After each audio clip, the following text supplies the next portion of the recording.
கிருஷ்ணம் வந்தே ஜெகத்குரு. நம்ம 83வது தசகம் பௌண்ட்ரகவதம்ன்ற தசகத்தில் இருக்கோம். அதில் 6 ஸ்லோகங்கள் வரைக்கும் பார்த்தோம். சுதக்ஷ்ணன்ற காசிராஜ புத்திரன் எப்படி சிவனை பூஜித்து அபிச்சார ஹோமம் பண்ணி பாணாசுர யுத்தத்தில் ஏற்கனவே பயந்திருந்த பூதங்களை எல்லாம் எப்படி ஏவினா அப்படின்றத அந்த 6வது ஸ்லோகம் சொல்லித்து. இப்போ 7வது ஸ்லோகத்தை பார்க்கலாம். தாளப்பிரமாணச்சரணாம் அகிலம் தஹந்தீம் கிருத்யாம் விலோக்ய சகிதை கதிதோபி பௌரைஹ தியூதோத்சவே கமபி நோ சலிதோ விபோத்வம் பாஸ்வஸ்தமம் ஆசு விசசர்ஜித காலச்சக்கரம். அப்போ தாளப்பிரமாண சரணம், சரணம்னா கால் இல்லையா? அப்போ பண உயரம், தாளம்னா பனையை குறிக்கக்கூடிய வார்த்தை. ஒரு பண உயரம் கால்களை உடையதும் எல்லாவற்றையும் எரிக்கிறதுமான அந்த அபிச்சார துர்தேவதையை பார்த்து அந்த பட்டணத்து மக்களே பயந்துட்டாங்களா. ஏன்னா ஹோமம் பண்ணோன்னு அந்த தேவதை வந்துடுத்து. அதை பார்த்த மக்கள் பயந்துட்டு பட்டணத்து மக்களால் அந்த விஷயம் தெரிவிக்கப்பட்டும் கூட சுவாமி என்ன பண்ணிட்டு இருக்கார்? பகடை ஆட்டம் ஆடின்னு இருக்கார். தியூதோத்சவே, தியூத்தம்னா பகடை, சொக்கட்டம் ஆட்டம். அப்போ சுவாமி அதை பற்றி துளி கூட கவலைப்படாமல் பகடை ஆட்டம் ஆடிண்டு அந்த உற்சாகத்தில் அங்கேருந்து கொஞ்சம் கூட அசையலையாம். நோ சலிதோ விபோத்வம், அதை பற்றி ஒன்றுமே அவர் கவலையப்படலை. பக்கத்தில் இருந்த கால சக்கரத்தை உடனே விடுவிக்கிறாராம். விசசர்ஜித கால சக்கரம். சுவாமி என்ன பண்ணுறார்? அதனுடைய காலச்சக்கரத்தை அவர்கிட்டேருந்து விடுவிக்கிறாரே ஒழிய அவர் ஒன்றும் அதுக்காக கவலைப்பட்டுக்கல அப்படின்றத இந்த 7வது ஸ்லோகம் சொல்கிறது.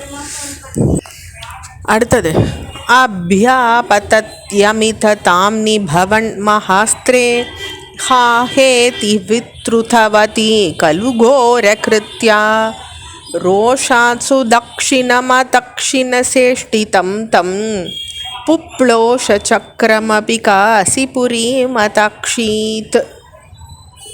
அப்போ அளவற்ற ஒளியோட உம்முடைய சுதர்சன மகாஸ்திரம் பாயிருது. அப்போ அந்த கோரமான அபிச்சார தேவத்தை ஐயோ ஐயோன்னு கதறது, விரைஞ்சோடி தகாத செயலை செஞ்சு அந்த சுதக்ஷணையே எரிச்சுடுறது.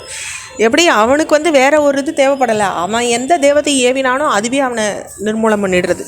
அப்படி சுதர்சன சக்கரம் அதனுடைய காசிபுரியையும் எரிச்சுடுறது. ஏன்னா அவனோட ஊரையும் எரித்து அவனையும் காலி பண்ணிடுறது அந்த அபிச்சார தேவதையும் சுதர்சன சக்கரமும் சேர்ந்து. சகலு விவிதோ ரக்ஷோ காதே கிருத்தோபகிருதி புரா தவது கலயா மிருத்யும் பிராப்தும் ததா கலதாம் கதஹ நரக சசிவேர்த்தே சக்லேசம் ஸ்ருஜன் நகராந்திகே ஜடிதி ஹலினாயுத்யன் அத்தாபபாததலாஹதஹ. அப்போ இந்த ஸ்லோகம் சொல்கிறபடி பார்த்தா சகலு விவிதோ அப்படின்னு வருது. அதாவது விவிதன் அப்படின்ற வானரன் முற்பிறவியில் ராட்சசவதத்தில் சுவாமிக்கு உதவி பண்ணினவனாக இருக்கான், பிரசித்தி பெற்றவனாக இருக்கான். அதாவது சுவாமி முன்ன அவதாரம் என்ன எடுத்தார்? ராமாவதாரம். அப்போ வானரனாக இருந்து சுவாமியை உதவி பண்ணினவன் உம்முடைய இந்த கிருஷ்ணாவதார காலத்தில் கொடியவனாக பிறந்து நரகாசுரனுடைய மந்திரியாக இருந்து நாட்டுக்கு துன்பம் விளைவிக்கிறவனாக இருந்தான்.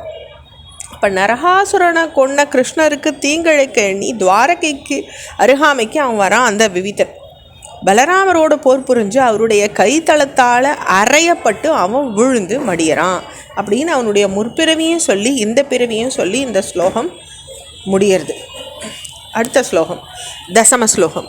சாம்பம் கௌரவ்ய புத்ரி ஹரண நியமிதம் சாந்த்வனார்த்தி குருணாம் யாதஸ்தத்வாக்ய ரோஷா திருதகரி நகரோ மோசயாம் ஆசராமஹ தே காத்யா பாண்டவேயைர் இதி யது பிருதனம் நாம் உசஸ்த்வம் ததானீம் தம் துவாம் துர்போதலீலம் பவனபுரபதே தாபசாந்தியை நிஷேவே.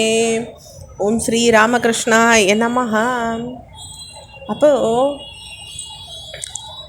சாம்பம் கௌரவ்ய புத்ரி, அதாவது கௌரவனான துரியோதனனுடைய பெண்ணான லக்ஷ்ணையின் ஸ்வயம்பரத்தில் அவளை கவர்ந்து ஜாம்பவதிக்கும் கிருஷ்ணருக்கும் பிறந்த பையனான சாம்பன் கல்யாணம் பண்ணிக்க ஆசைப்படுறார். அப்போ சாம்பனை பிடிக்காத கௌரவர்கள் அவனை சிறப்படுத்துகிறாங்க. அப்போ கௌரவர்களை சமாதானப்படுத்த பலராமர் அந்த இடத்துக்கு போகிறார். அவர்கிட்ட பேசத்தகாத வார்த்தையால் கோபம் பூண்டு அவள் நடந்துட்டோன்னே தன்னுடைய கலப்பையால் ஹஸ்தினாபுரத்தையே ஆட்டி வச்சு சாம்பனை விடுவிச்சுடுறார் இந்த பலராமர். அப்போ அந்த கௌரவர்கள் நாளடைவில் பாண்டவர்களால் கொல்லப்பட வேண்டியவான்னு நினச்சிட்டு அப்போ பலராமர் உதவிக்கு யாதவ சேனையை அனுப்பலை கிருஷ்ண பரமாத்மா. அப்படிப்பட்ட ஒரு என்ன நடக்க போகிறதுன்னு அறிய ஒண்ணாத லீலைகளை நீ பண்ணுறியப்பா. லீலம் பவன புறப்பத்தையே தாபசாந்தியை நீ சேவை. அப்படி தாபசாந்திக்காக உம்மை நான் சேவிக்கிறேன்னு இந்த இடத்துல பட்டத்திரி இந்த தசம ஸ்லோகத்தில் சொல்கிறார். இதோட நம்ம 83வது தசகத்தை பூர்த்தி பண்ணிக்கிறோம். ஓம் ஸ்ரீராமகிருஷ்ணாய நமஹ.